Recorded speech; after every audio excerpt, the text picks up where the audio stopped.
Vishnu is one of the most important gods among the many Hindu deities. He is responsible for preserving and sustaining the world. To accomplish this, Vishnu assumes different forms or avatars to restore the cosmic balance and protect the world from the forces of evil. Dashavatara is a Hindu mythological concept designating the 10 incarnations of the god Vishnu. These 10 avatars or incarnations represent distinct stages of evolution, appearing at different yugas or times. In Hindu mythology, when the god Vishnu manifests on earth to restore cosmic order, he does so in different incarnations or avatars. In today's video, we'll learn about the 10 avatars of the god Vishnu and their roles in the evolution of time and the preservation of Dharma, cosmic order and justice. Matsya was the first of the 10 Hindu incarnations of Vishnu. He took the form of a fish to save the world from a huge flood that threatened to destroy all life. Matsya is usually portrayed as a figure with the upper torso of a man and the lower torso of a fish, with 4 arms holding weapons and symbols of power. During the great flood of Hindu mythology, Matsya appears to save the pious and first man Manu.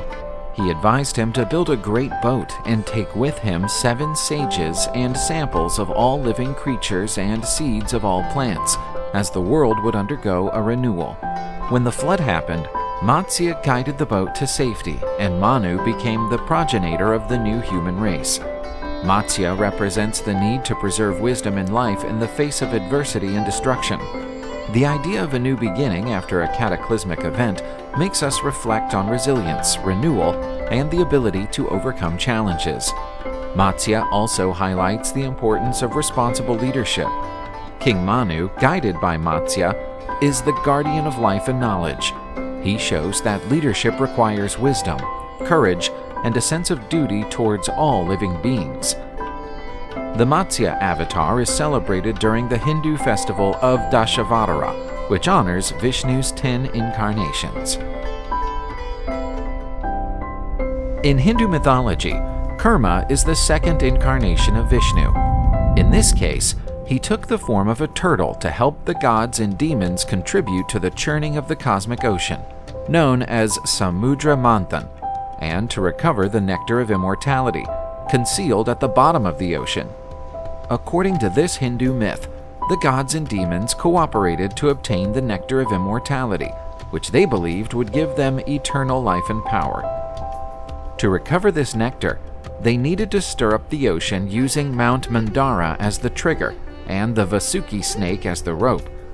When the churning began, the mountain began to sink into the ocean, as it was too heavy to be supported by the gods or demons. It was at this point that Vishnu took on the Kurma avatar, held the mountain on his back, and allowed the churning to continue. The churning of the ocean produced many things, including a poison capable of destroying all life on Earth. The god Shiva appeared and drank all of it, saving the universe from destruction.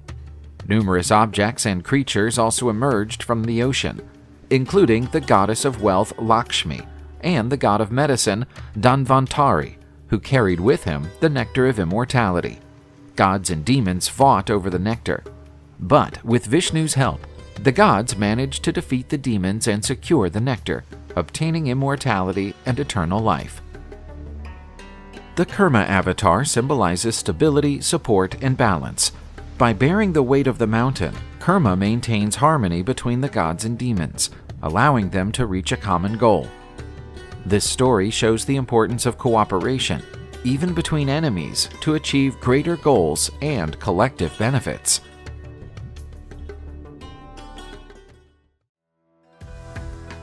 Varaha is worshipped as the third avatar of Vishnu. He is usually depicted with a human body and a boar's head, holding a disc, a conch shell, and a war club, symbols of his divine powers.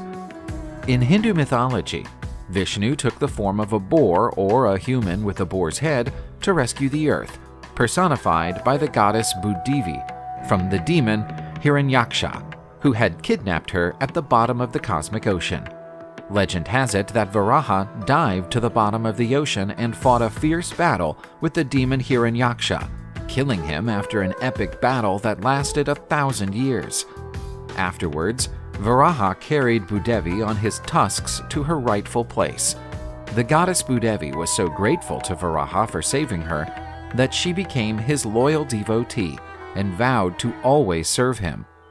After rescuing the goddess, Varaha rested on Mount Meru, the axis of the world, and created the universe. He is sometimes referred to as the cosmic boar, and is said to have dug the earth out of the cosmic waters with his tusks.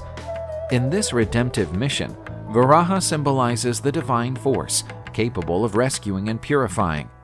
The story reminds us that, even in the most demanding circumstances, light and truth will prevail over darkness and injustice. Narasimha is considered one of the strongest and most fearsome incarnations of Vishnu. This avatar has a human body with the head and claws of a lion. Narasimha is considered a symbol of protection and courage, capable of destroying all the forces of evil.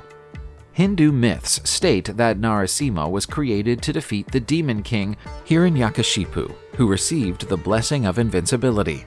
The demon became arrogant and tyrannical, persecuting anyone who did not worship him as a god. The tyrant banned the worship of Vishnu and oppressed his devotees, but his own son, Prahlada, remained a fervent devotee of Vishnu, resisting all attempts to change his faith. Angered by Prahlada's unwavering devotion, Hiranyakashipu challenged him to show where Vishnu could be. Prahlada replied that Vishnu is everywhere, even in the columns of the palace. Hiranyakashipu attacked one of them, where Narasimha appeared.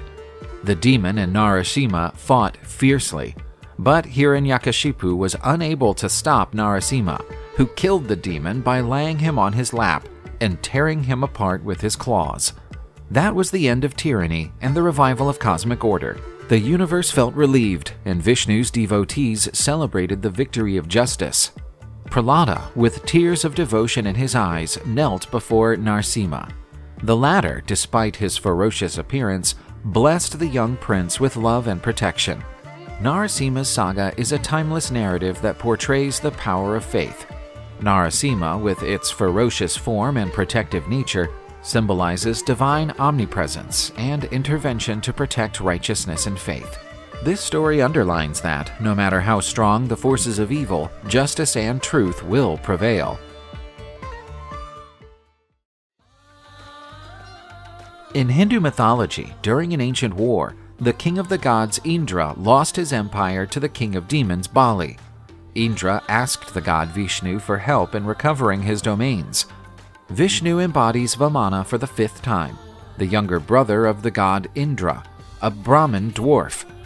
Bali was an extremely virtuous demon, observing all religious principles and never failing to fulfill a request from a Brahmin. Vamana got an audience with Bali, asking him for a piece of land to live on, the size of 3 of his steps. Bali owned the entire galactic system and wanted to fulfill little Vamana's humble wish. After all, how big would the expanse of land be if it could only fit 3 steps of a dwarf? In the first step, Vishnu enveloped the entire galaxy. In the second, the entire universe, and then wondered where he was going to put his foot for the 3rd step. When Bali noticed that Vamana was Vishnu in disguise, he offered him his own head. Vishnu put his foot on Bali's head and pushed him into the underworld. Vamana symbolizes divine cunning and humility, showing that cosmic balance is often achieved not by force, but by wisdom. Bali, on the other hand, represents righteousness and virtue. Even in the face of unfavorable circumstances, it shows that true devotion has no room for pride. The story underlines the importance of balance and justice, as well as the need to keep one's word and honor commitments, even when the consequences are unexpected. Parashurama is the 6th avatar of Vishnu in Hindu mythology. He was born to sage Jamadagni and his wife Renuka. Parashurama was known for his exceptional talents as a Brahmin warrior and his unwavering devotion to Vishnu. Often depicted with an axe, Parashurama used it to defeat and destroy the forces of evil. During Parashurama's time, the world lived under the tyranny of the Kshatriyas, who neglected their duties, exploited the people, and disrespected the sages and Brahmins. In this context, Parashurama was born into the family of a sage, with the divine purpose of punishing the corrupt Kshatriyas and restoring balance and justice.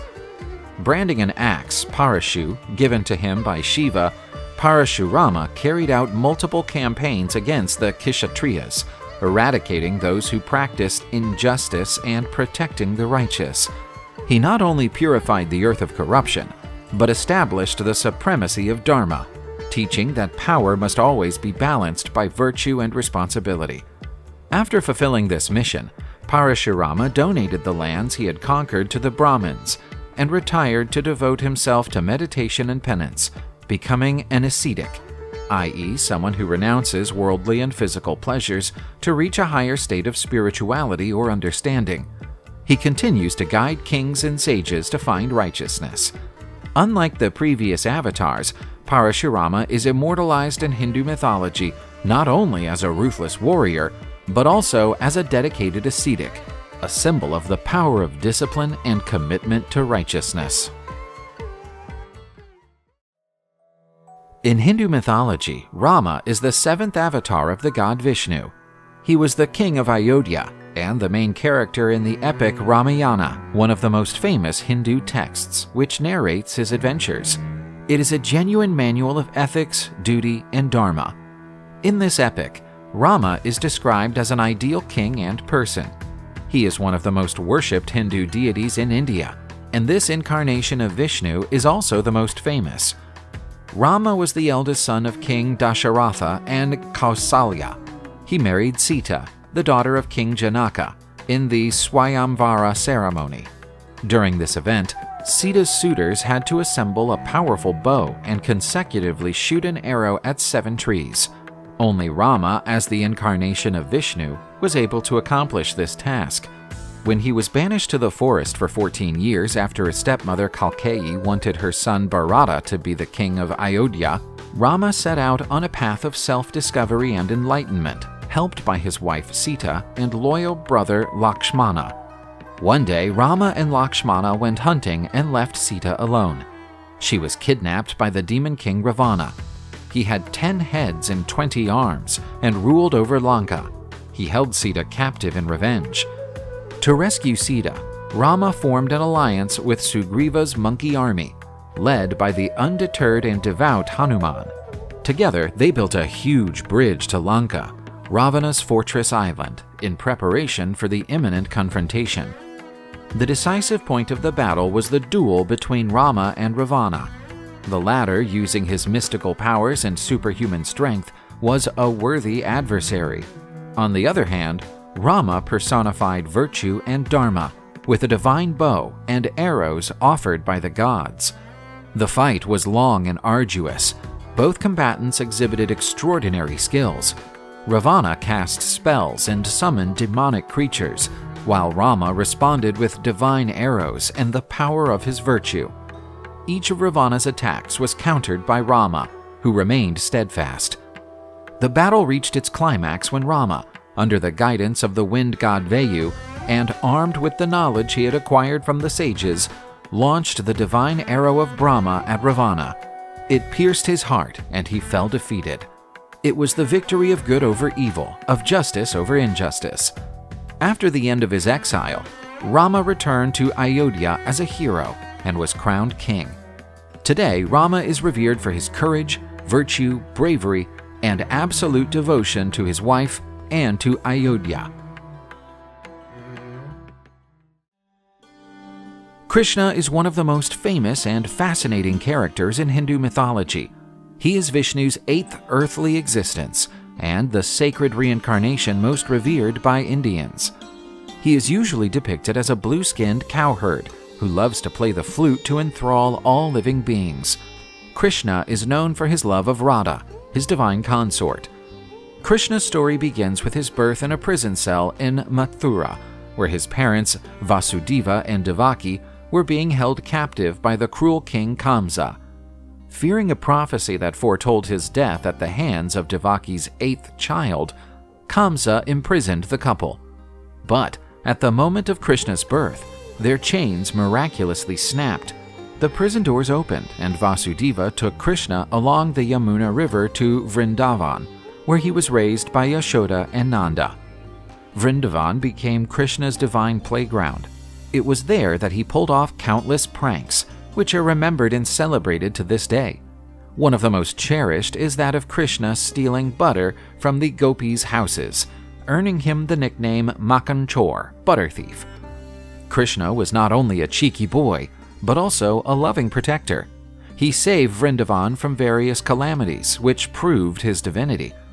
When the serpent demon Kaliya poisoned the river Yamuna, Krishna subdued Kaliya with his divine dance over the serpents' heads, purifying the waters and saving the villagers.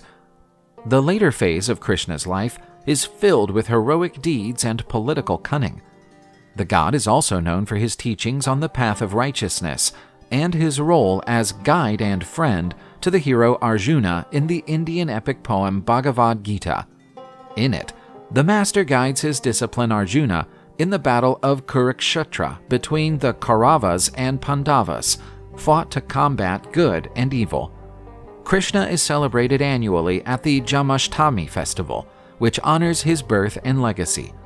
With his delightful flute and profound wisdom, he continues to be a source of inspiration and devotion in Hinduism. Whether as the mischievous boy from Vrindavan or as Arjuna's spiritual guide, Krishna exemplifies divine love and eternal wisdom. His teachings in the Bhagavad Gita continue to have an impact on devout hearts, illuminating the path towards spiritual fulfillment and harmony with the divine. In addition to Hinduism, Krishna is also venerated by some followers of the Hare Krishna movement. Originating in the 20th century, the Hare Krishna chant Krishna's names and perform devotional practices to achieve spiritual enlightenment. In Hinduism, Buddha is revered as the ninth avatar of Vishnu, a divine incarnation who brought with him messages of compassion, nonviolence, and enlightenment. This belief is based on the idea that Vishnu, the preserver god of Hinduism, takes on various forms or avatars to restore cosmic order and protect the world from evil. As a rule, most Hindus believe that Gautama Buddha was another incarnation of Vishnu. However, most Buddhists do not share this belief. This issue is critical for both religions, as Vishnu and Buddha are deeply venerated. Vishnu took the form of Buddha to eradicate pain and suffering, teaching the path of renunciation and enlightenment. He was born as Siddhartha Gautama into a royal family, but renounced wealth and power in search of truth, achieving enlightenment under the Bodhi tree. The Buddha avatar's mission was to restore balance and justice by eliminating excessive ritualistic practices and fostering the true essence of Dharma. Central to Buddha's teachings are the Four Noble Truths, diagnosing the nature of human suffering and prescribing a path based on ethics, meditation, and wisdom to achieve nirvana, the state of liberation and peace. The presence of Buddha in the avatar tradition of Vishnu points to Hinduism's capacity to absorb and harmonize different currents of thought, valuing spiritual diversity and recognizing underlying unity. As a Vishnu avatar, Buddha is a prominent example of harmony and mutual respect between religious traditions in India.